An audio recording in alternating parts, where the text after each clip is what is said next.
Hello again. Welcome to 1004 Creature Talk in the Morning, the AM radio show where you can call in or report your mysterious findings. It looks like we already have our first caller lined up. Some named Medi Not the Bad Guy? Strange name. Alright, Medi, you're alive. Oh, I got through? Alright, I've been working on this unified theory for a while now, and I made a breakthrough tonight. So, just hear me out. Alright, Medi, lay it on me. Okay, so, you know the Zapelli family, right? Not particularly. Well, they're this family who had ties to the Catholic Church and I think the Illuminati, but one of their kin participated in the Steel Ball Run race all those years ago. Huh, sounds rather interesting. What about this family? Well, a while ago they disappeared, like all their records wiped, but sometime during the early 2000s they bought out the Pepsi Corporation, I think. They changed the logo and spread some sort of subliminal message everywhere. I'm dead certain they're using the power of the Pepsi Company to change human nature in a sense. Okay, buddy. No, listen to me. I have the documents to prove this. Like, let me go get them. I'll start reading them off right now. I don't need prank callers on the show. Alright, cut the next caller. God damn it, this guy again? Don't hang up yet.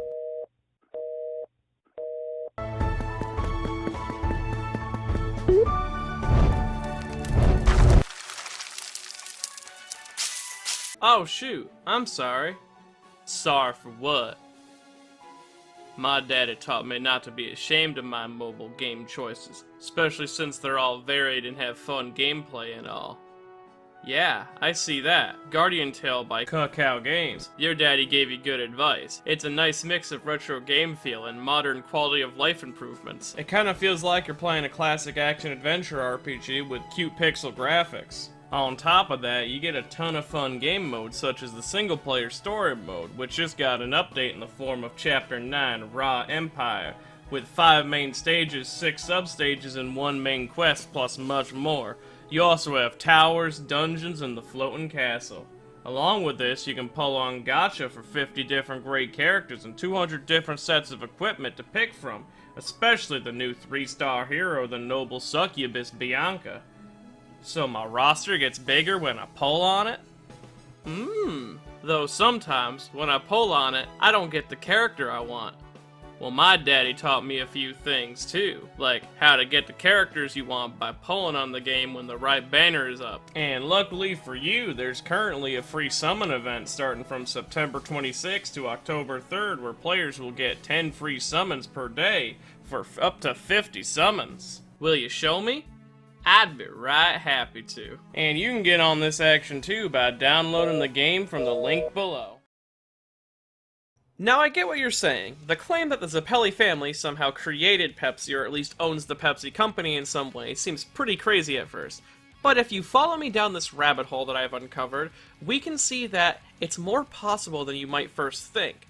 But before we dive too deeply into it, we first must talk about both parties involved, so that when I start connecting strings, things will seem a little bit more clear. Starting first, we begin with the Zapelli family itself. Now, the Zapellis are a native Neapolitan family of doctors who also doubled as executioners at one time, and they had big ties to the King of Naples and the Catholic Church. They were also masters of a mystical technique utilizing the golden ratio within the beauty of nature and human anatomy called the spin. The spin was seemingly discovered by the family and helped them gain a mastery over medicine and improve its doctors thanks to it. But it wasn't only effective at healing. The spin could be utilized as a weapon, as the King of Naples commissioned the Zapelli family to craft and teach techniques involving the spin to their warriors, creating things such as the Ball Breaker, which is a defense-shattering attack, or designing the Wrecking Balls for their guards. Though the family, along with their techniques, went into hiding and took on new identities post the collapse of the Kingdom of Naples. But public record of them still exists in America, this being Gyro Zapelli,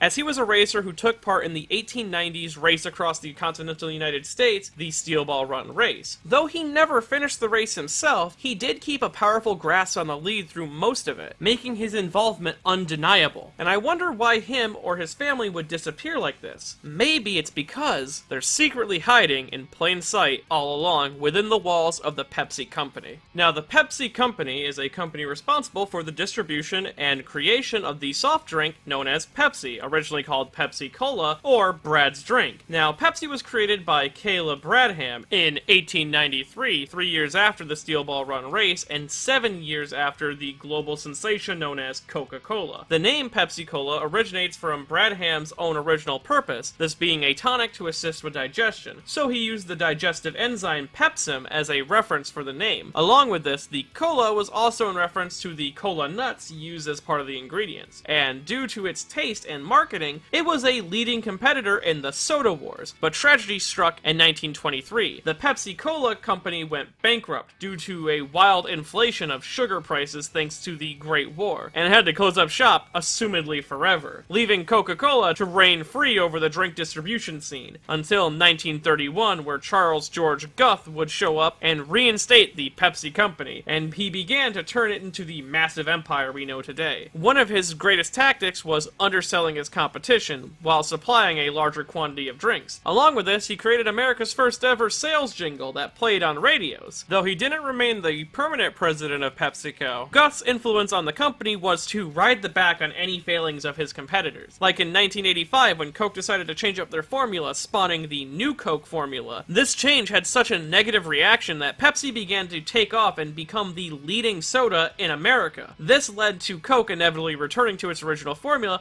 knocking Pepsi back a bit, but thanks to this decision, Pepsi cemented itself into the minds of the people fully at that point, and it had spread as a global phenomenon. Along with this, their product was considered superior in most blind testing, which is weird because participants who were given context to the drinks that they were drinking picked Coca-Cola over Pepsi every time, but when they didn't know, they always chose Pepsi. So the only conclusion is that Coca-Cola's logo relates more with people, which brings up Pepsi's logo. It's an awfully suspicious logo if you ask me. There's something unnerving about it, isn't there? Well, this is because the logo itself was designed by the Zapelli family as an artificial catalyst for the spin. And I have evidence, because in 2009, a design document for PepsiCo's own brand's logo redesign revealed that a thorough process went into creating Pepsi's logo. One major factor of this redesign was taking advantage of the golden ratio, which, well, yeah, it's a common art term. The level of detail they went into when creating this logo shows that Pepsi must have had a Zapelli, or at least someone who understood the spin involved in its design. It also implemented human biology and the understanding and creation of alternate realities in order for them to find the perfect design logo. They created something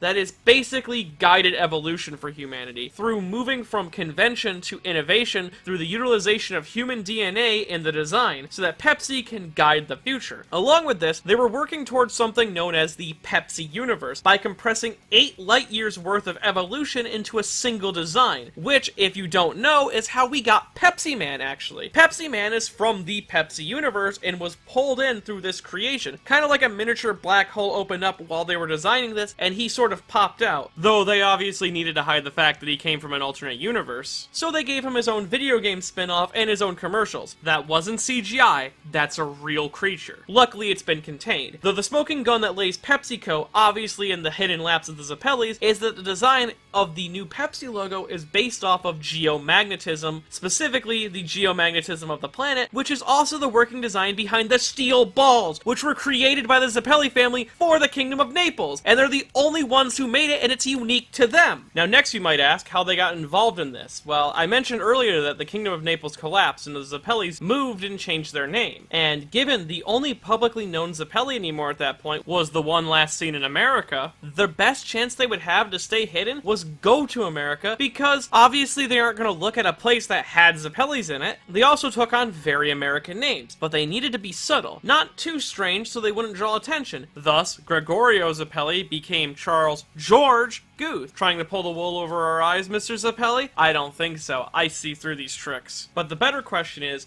why create a logo like this? Well, it was to implant the Pepsi logo into the subconscious of the world, so that they could subtly push humans towards evolution, connecting people in a special way, in a similar way to Enrico Pucci from the original universe actually, as the Pepsi's logo utilizes a powerful gravitational pull that pulls people towards each other. And on top of that, if Pepsi is everywhere in the world, even in artificial environments, the Zapellis, or anyone who's trained with the spin, always has access to the golden ratio because they just have to look at a bottle of Pepsi and they're able to defend themselves. Though, I should make it clear that this aspect only exists in the Steel Ball Run universe of JoJo, as in the original universe of JoJo, the Zapellis didn't survive long enough to claim PepsiCo for themselves, made very clear in Part 4 of JoJo when Rohan confronts Hayato during Chapter 420, when Heaven's Door points out the Pepsi sign, though the one that we see in the manga is clearly the 1991 design, where Diamond is Unbreakable specifically takes place in the summer of 1999. But in 1998, 1 year before the events of Part 4, the design was changed to a new look, making this actually impossible. Obviously, this has nothing to do with the fact that the chapter was released in 1995, making it so Araki had no idea that the logo would change in the 4 years to come. This is obviously a hint that the Pepsi Company in the original universe is a different company and run by different people, since, you know, all the Zapellis died off with Caesar. Please forget about his brothers and sisters. And the fact that Mario Zapelli, this universe's Gregorio, was too busy with the Pillarmen to actually have time to secretly buy out Pepsi. In fact, the lack of a PepsiCo run by Zapellis is possibly the reason why the world created Poochie and set him down the path that it did. I assume Dio's journal, actually detailing how to achieve heaven, isn't much different than the 2009 Pepsi logo documents that were leaked, though I bet they're probably more focused on 7-Up than Pepsi. And with this video, I hope I've been able to enlighten you on the obvious fact that the Zapellis totally acquired the Pepsi Company in the Steel Ball Run universe and are planning to use it to create the world in their image. Hey, what's this about Jojoin? Mamazuku Raya is possibly a Zapelli? I mean, he has connection to beans. Is there like a bean Pepsi? Sweet bean Pepsi. Alright, when was that released? Oh my god! Mamazuku Raya is the Pepsi leaker! And if you enjoyed this video and want to see more videos like it in the future, I have a Patreon at patreon.com/MediNotTheBadGuy. And if you want to dig deeper and get to the bottom of things going on with this Pepsi global conspiracy, well, you can do so by heading to buyshimonetta.com.